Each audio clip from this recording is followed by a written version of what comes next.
Hi everyone, it's Darlene. Welcome to today's card. Today I'm using my owl punch again. I haven't used it in so long. And I also am using the Stampin' Up! Label Card Thinlits die. So I'll show you how this works. So you open it up and it's a flip it card, but then it's also got a panel that folds out. I'll give you some close-up. I've got some thick enamel going with the I love you, and then the penguins looking at each other on the front, and then when you flip it, he's looking forward. So I'm going to go through all the steps to create this cute little card. So as I said, I'm going to be working with the owl punch, and I'll show you how to cut the ears off and get the wings on that. And then this is the Label Card Thinlits die. It has so many different pieces in it. I'm going to be using several of them. I'm going to start off by taking the outline, and this actually creates the card for you. But before I do that, I wanted to have some black strips on the top and bottom to sort of frame my card. I'm just going to glue those on with some Tombow Mono multi-glue, and this is Sahara Sand cardstock, by the way, by Stampin' Up. And I'm going to trim off the excess there.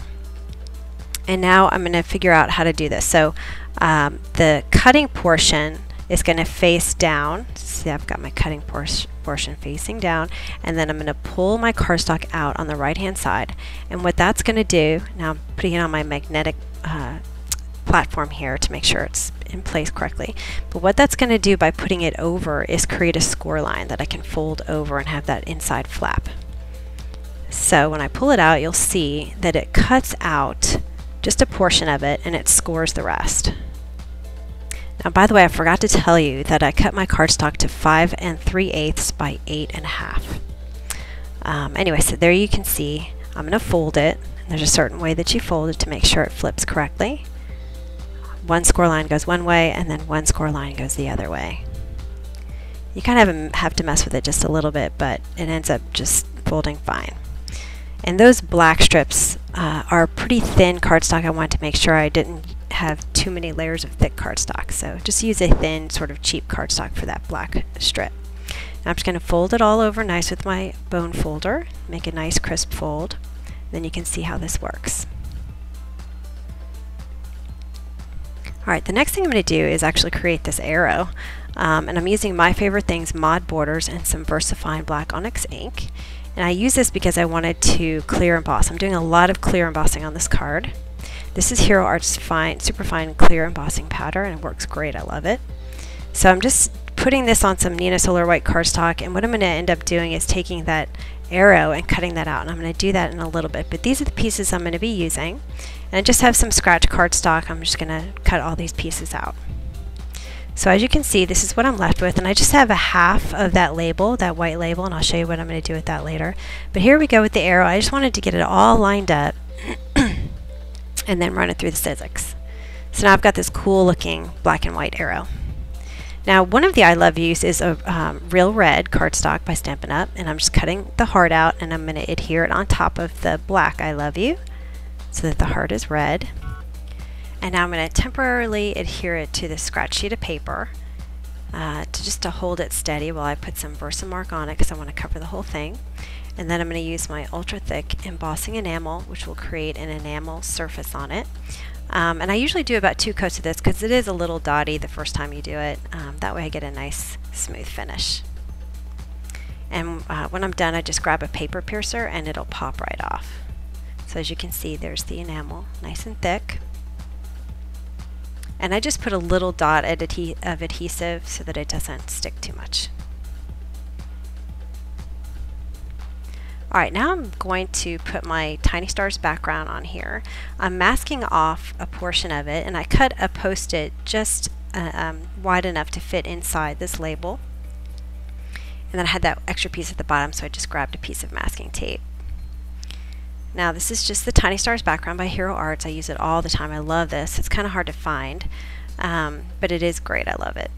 And I'm just going to press my cardstock to it. Sometimes I find that bringing the cardstock to the stamp is easier when you're using background stamps than the other way around. So I spilled a bunch on my craft table, cleaned that up, and now I'm heating this to set it, and this gives a nice tone on tone. I love the Versamark clear embossing powder on top of Sahara Sand and craft cardstock. It's just all so pretty. Alright, so I have to put some more black strips on the back here because that's going to show for the front of the card. And then I'll go ahead and do the same exact thing here. So I'm going to fast forward this, just masking it off and using my Tiny Stars background and clear embossing.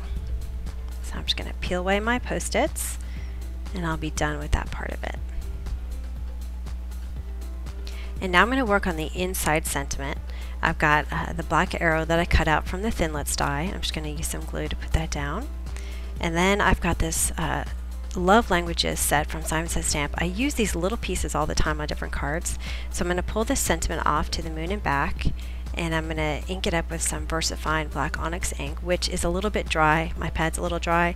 So when I stamped it down, it was a little, it just wasn't as clear as I like it to be. So instead of putting clear embossing powder on, which is what I usually do, I decided to put some black, and I was hoping that that would fill in some of the gaps, and it actually did a pretty good job. But I still went in with a Copic liner to make sure that it was clear. Alright, and then finally I'm going to put that other arrow down that I cut out at the beginning. Alright, now we're going to work on the penguins. I usually have a little box that I just cut out or punch out all these pieces into. And I'm going to do all this, and now you can see I'm pulling them out, all the pieces that I need. That way it's nice and clean, not too much mess with all this extra cardstock that might come out of the punch. And then this is what you'll end up with. These are all the different pieces you need if you want to pause it here and figure out what you need to punch out. Okay, now I put one together already so you can kind of see it off to the side, and then I'll walk you through the one. The one that I've already done is the one that faces the front, and this is the one that's two-sided.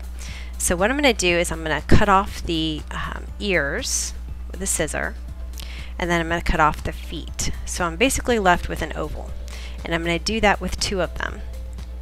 Now to cut the top of that second one, I decided to kind of sandwich them together to make sure that they were the same. Sorry, I'm a little off camera here.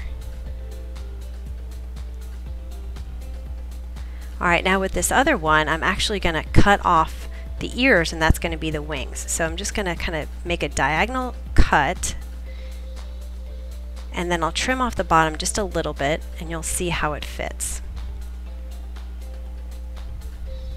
Now I only need one set of wings because this is a front and back, and it's just one penguin. So I'm going to put some adhesive on the back of this one penguin body, and then I'll place this ear/wing down on my mat, and then I'll press into it once I get it placed where I want it. So I make sure they're both even, and then these are the penguin's flippers, or wings I guess you could say. Alright, now I wanted him to have orange feet, so I'm just cutting the bottom so it's not too bulky. And this is Pumpkin Pie cardstock by Stampin' Up. And this is all Stampin' Up cardstock, by the way. It's basic black, whisper white, and pumpkin pie. Now I'm going to adhere the other piece, which is going to be the back or the front of the other penguin actually. And now I've got my penguin ready. I cut this out of just white cardstock, it's just going to be white, and when I put it down, I'm going to raise it just a little bit so I get a little line of black at the bottom of his belly.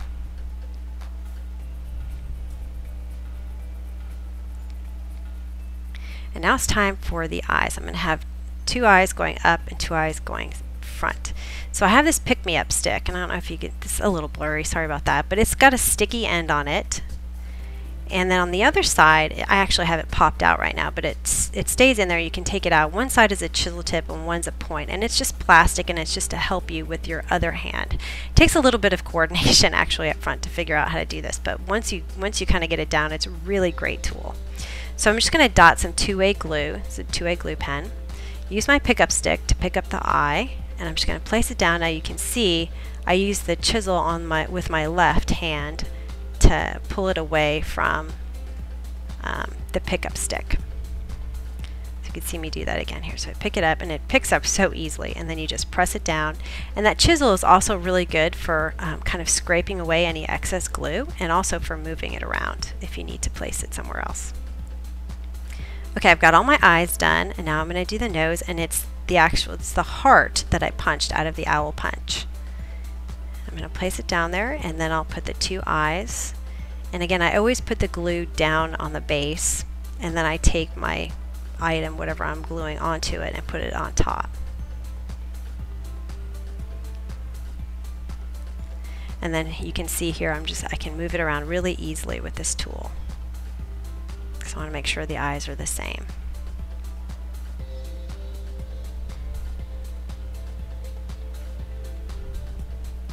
Now for the other side, I'm going to do the same thing. Put the nose, I sped this up a little bit. And then the eyes on this side are going to be facing forward.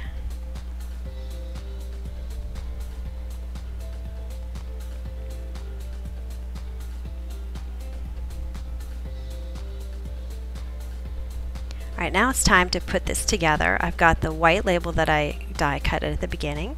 Put that on one side. And then I'll just use some Tombow multi glue. I use this all the time. It's one of my favorite glues. And I'll just stick it right there in the middle. You just have to hold it for like a second or two and it sticks right on there. And then I wanted my penguin, the one that's facing forward. I was kind of debating which adhesive to use, but I ended up using tape runner, a couple of layers of it. And then on his feet I added a couple of dots of glue. So I've got 1 foot in front of the heart, 1 foot behind the heart. And so when you can see the other side, he's actually looking down. Now to create the snow, I just took that white label that I cut and I tore it with my hands manually to make it look like snow. And then my front penguin, I'm going to just adhere with some foam adhesive.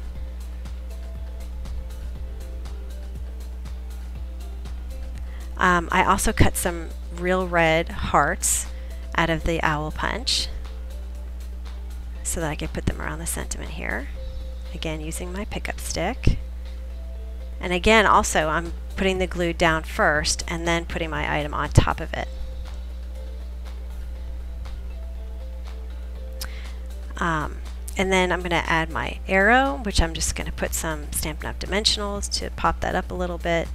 I had to cut them to make them a little bit smaller. And that's kind of like open it this way. It was kind of what that arrow is for. And then finally some cherry cobbler stickles to make those hearts shine.